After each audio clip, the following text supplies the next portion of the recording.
Okay, so, thank you very much for being here. Very good to see some of the familiar faces in this room. So thank you for being here. I'm going to try and bring everything together, what we have spoken since this morning. I'll be purposeful about the slides I cover so that we leave enough time for Q&A.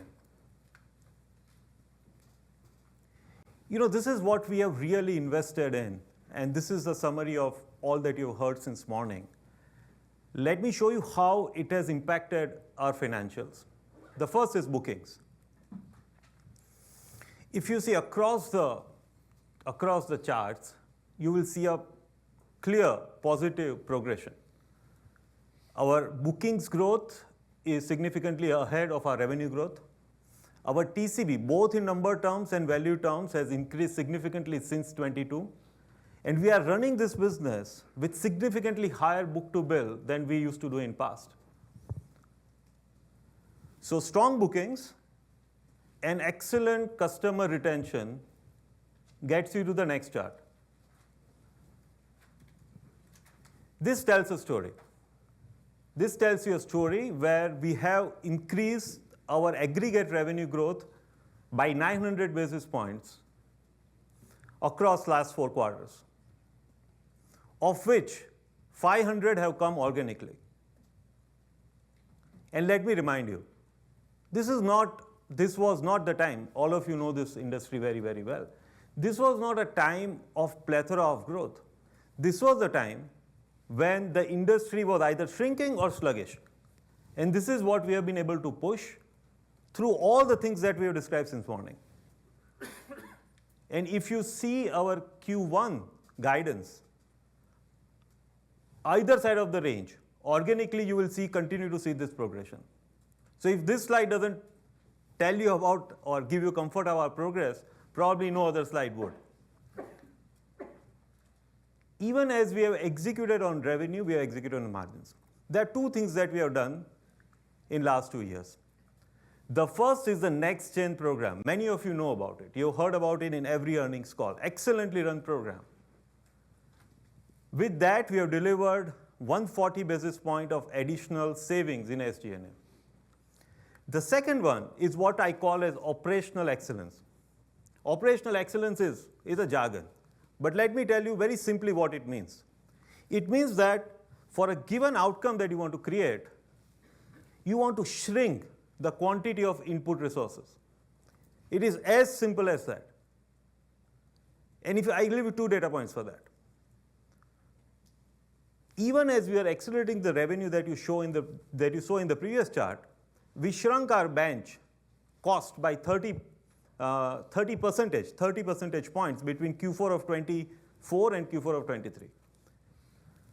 Second, which is even more heartening to me as a CFO, it's almost like eating a dessert, that we grew our revenue between these 2 quarters by $100 million, organic services revenue. I'll underline, organic services revenue, even as we shrunk our headcount, aggregate headcount. You can go back and look at our numbers. Our total size of our company shrunk by 16,000 employees. And that is operational excellence in my mind, to shrink the input as you continue to push on the outcomes. And as a result, as you can see, we delivered 20 basis point higher operating margin for 2024 after investing 30 basis points of margin dilution in Belcan, which is a great strategic asset for us. And that's not enough. All the work that we did on left side also helped us invest.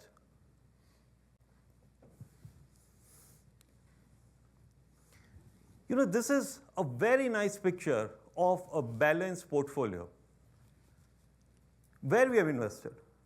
The first and foremost is AI. The whole sense, incubate and scale model in AI has come to life. So there's one big investment we have spoken about. But I'll tell you 2 more which are not very visible. The first one is data, cloud, and infrastructure. Cognizant has always been a formidable player in applications and BPO business, which is the bottom two. But in last 2 years, we have really invested in data, cloud, and infrastructure. And that's the result that you are seeing when you see that our large deal wins have gone from 17 to 29. Because you can't win large deals if you are not a full stack player across BPO, application, and infrastructure. You can't win it. And hence, and so that's a great data point. I'll give you on the portfolio side. You know, if I wake up any one of you at night and say, and ask you a question, what is Cognizant known for? You will tell me BFSI, health. I'll tell you, and I'll give you a reason for you to add one more, which is CMT. You know, CMT, which has been an investment in terms of platforms, people, leadership that we have done over the last few years, is now 17% of revenue. But I'll give you another data point. But it's 40% of our top 10 customers' revenue.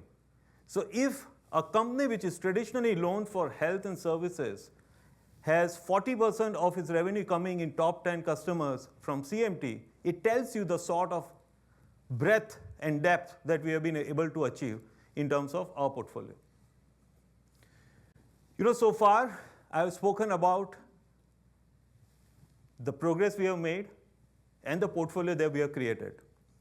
And that takes us to the slide that Ravi spoke about, which is our ambition to get to the winner circle by 2027. I skipped a slide in interest of time on M&A, which has been a critical contributor for our success.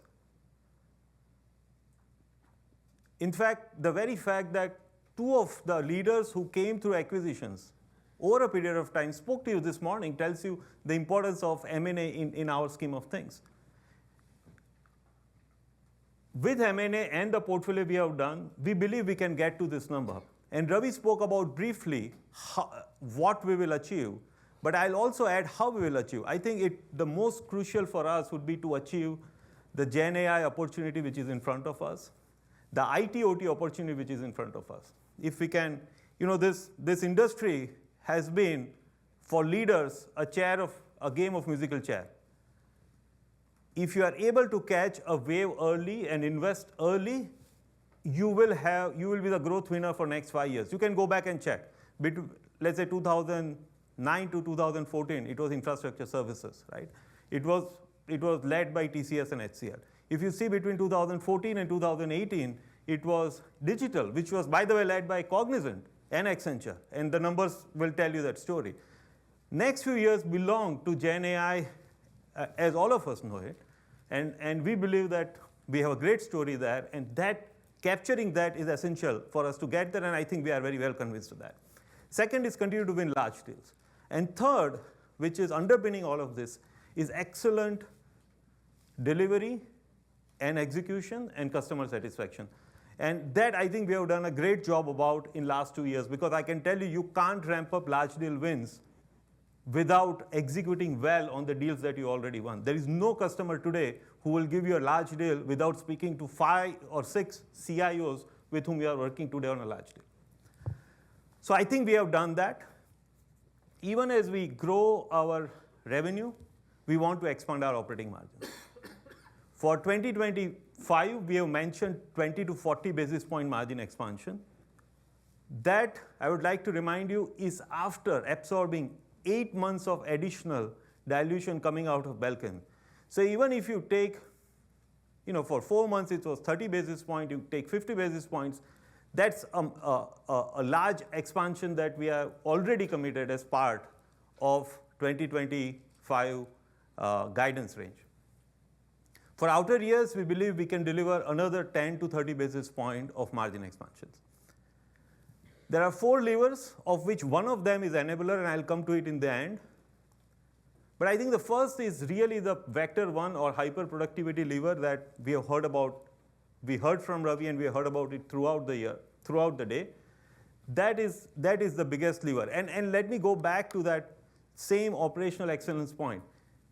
I spoke about, through traditional levers and early onset of of hyper productivity, we have been able to achieve what we achieved on operational excellence. We can go really far. We are saying 20% of our code is written by AI. It can become much more. In that case, you can shrink the quantity required to get to outcome much more. Now, you take this quantity and look at the average cost of this quantity, which is the classic pyramid. And then you go to the first lever. This year, we are hiring 20,000 freshers or fresh graduates, recent college graduates, as part of our study, which is more than double of what we did last year. And why it is crucial? It is not crucial just from a cost angle. If you go back and look at your own household, I look at my own. Who consumes AI the most? It's not me. It is my children who are between 12 and 22 are the largest consumer of AI. If AI is going to be next win, this is the workforce we need to recruit. And therefore, that whole pyramid optimization is just not a cost play. It is about being competitive. It is about being smarter than the next guy in the marketplace.